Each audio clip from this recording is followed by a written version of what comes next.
সবকিছু নিজের চোখ দিয়ে দেখে যদি কাজ করতে হয় তাহলে পৃথিবীতে ইতিহাস, দর্শন, সভ্যতা থাকতো না।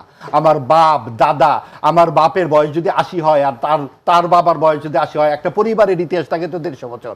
আমি আমার বাবা যদি না দেখে থাকি তার মানে আমার বাবা ছিল না, তার মানে আমার দাদা ছিল না। কি ধরনের হাস্যকর যুক্তি।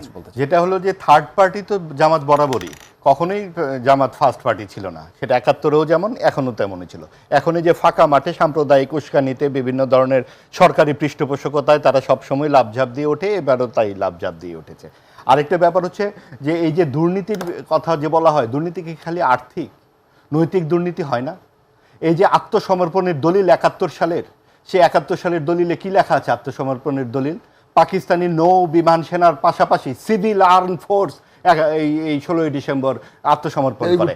সিভিল আর্ম ফোর্স মানে কি? সেটাই হলো এই জামাত ইসলামী। 14ই ডিসেম্বর 1971 সালে যে বাড়ি থেকে ধরে ধরে নিয়ে যাওয়া হয়েছে, এটা এই আমাদের বুদ্ধিজীবীগুলো এইসব এই আল বাদর, আল শামস এবং এই জামাত ইসলামী, এগুলো তো ইতিহাসের অংশ। আরেকটি কথা, খুবই গুরুত্বপূর্ণ কথা, সবকিছু নিজের চোখ দিয়ে দেখে যদি কাজ করতে হয় তাহলে পৃথিবীতে ইতিহাস, দর্শন, সভ্যতা থাকতো না। আমার বাপ দাদা, আমার বাপের বয়স যদি 80 হয় আর তার বাবার বয়স যদি 80 হয়, একটা পরিবারের ইতিহাস থাকে তো 150 বছর। আমি আমার বাবা যদি না দেখে থাকি তার মানে আমার বাবা ছিল না, তার মানে আমার দাদা ছিল না। কি ধরনের হাস্যকর যুক্তি।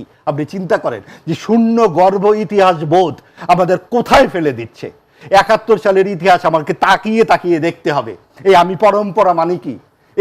এই মাটি, এই আকাশ, এই যে আমার বাংলা, এই যে আমার ভাষা, এই ভাষার মধ্যে যখন পাকিস্তানি উর্দু ঢুকিয়ে দেওয়া হয়েছিল, এইটাকে নতুন আমাকে শেষ করতে দিতে হবে তো? আপনি তো আমাকে কথাই বলতে দিচ্ছেন না। আপনি টাইম আপনি মাপবেন তো, আপনি কাকে কথা বলছেন? দুইবার বলছেন, আপনি বলবেন, আমরা আবার আসবো। এটা কি বন্ধ করছেন এখন? আচ্ছা, আমরা আবার আসবো, ব্রেকে যাচ্ছি, আমরা ব্রেক